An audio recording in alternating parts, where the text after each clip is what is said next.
নমস্কার বন্ধুরা, আজকে আমরা শিব পূজা নিয়ে দু চার কথা বলি, শুনুন।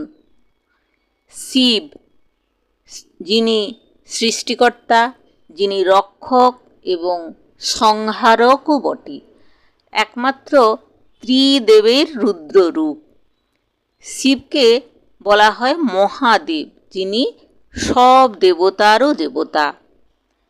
তাই বিশ্বের এই যে তিনটি শক্তি, তার মধ্যে যে সংহার বা পুরাতনের অবসান ঘটিয়ে নতুন সূচনা দেন তিনি। এই শিব পুজোয় আমরা কেমনভাবে শান্তি পাই? শিব হলেন ধ্যানমগ্ন, সহজ এবং নির্লোভ দেবতা। তাকে পুজো করলে জীবনের জটিলতা খুব সহজ হয়ে যায়। তিনি তপস্যার দেবতা। তার পুজোয় ধ্যানের শক্তি বাড়ে এবং মন শান্ত হয়।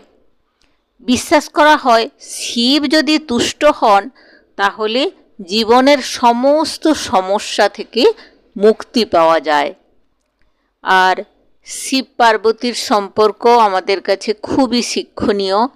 অনেক দম্পতি বা প্রেমিক প্রেমিকা শিব পুজো করে সম্পর্কের স্থায়িত্ব আনার জন্যে এই শিবের ব্রত বা শিব পুজো করে থাকেন।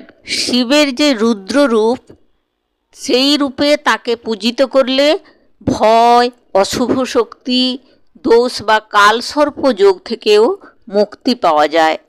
শিবকে বলা হয় আশুতোষ, মানে যিনি অল্পতেই তোষ, মানে খুব অল্প উপচারে তিনি খুশি হন। তিনি সোনার মন্দির চান না, তিনি চান একটু জল, কিছু বেলপাতা আর হৃদয়ের ভক্তি। সোমবার শিবের প্রিয় দিন, তাই ওই দিনে বিশেষ পুজো করা হয়। তাছাড়া মহাশিবরাত্রি, যেটি শিব এবং শক্তির মিলনের প্রতীক, ওই দিনটি খুবই গুরুত্বপূর্ণ। শিবলিঙ্গে যে সমস্ত জিনিস অর্পণ করলে যে বিশেষ ফল লাভ করা যায়, সেটি হলো, যেমন শিবকে জল অর্পণ করলে সমস্ত পাপ দূর হয়, মানসিক শান্তি আসে এবং শুদ্ধি লাভ হয়।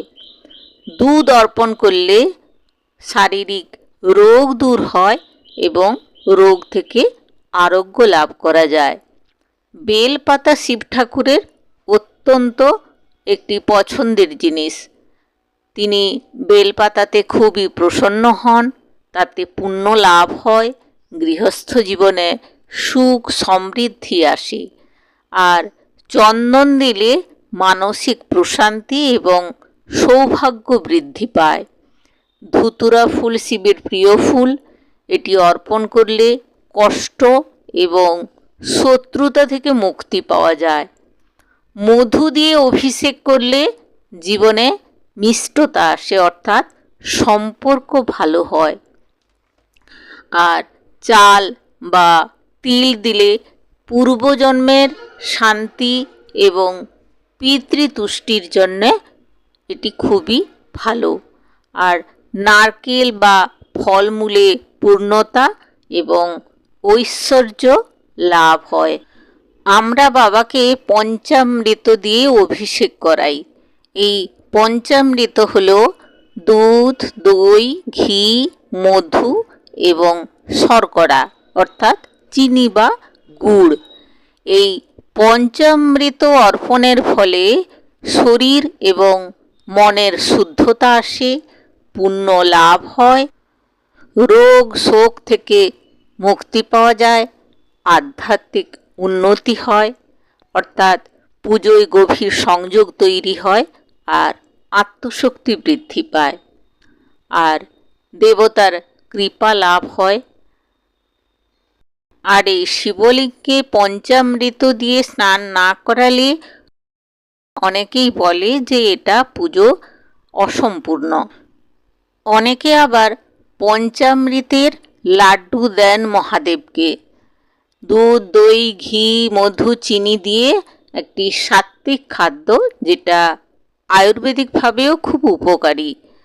আর এই লাড্ডু প্রসাদ হিসেবে খেলে মানসিক শান্তি আসে আর ইমিউন সিস্টেম শক্তিশালী করে। ঘি এবং মধু শরীরকে শক্তি দেয়, দুধ এবং দই পুষ্টি দেয়, আর চিনি তাৎক্ষণিক এনার্জি দেয়। তাছাড়া সর্দি কাশি বা দুর্বলতার সময় এটি অনেক উপকার। আপনারা অবশ্যই শিব পূজা করুন। শুধু জল এবং বেলপাতা দিলেই তিনি তুষ্ট। আপনি অন্য উপাচার নাও দিতে পারেন। আর আমার এই ভিডিওটি যদি আপনাদের ভালো লেগে থাকে অবশ্যই সাবস্ক্রাইব এবং লাইক করে আমার পাশে থাকবেন। ধন্যবাদ। নমস্কার।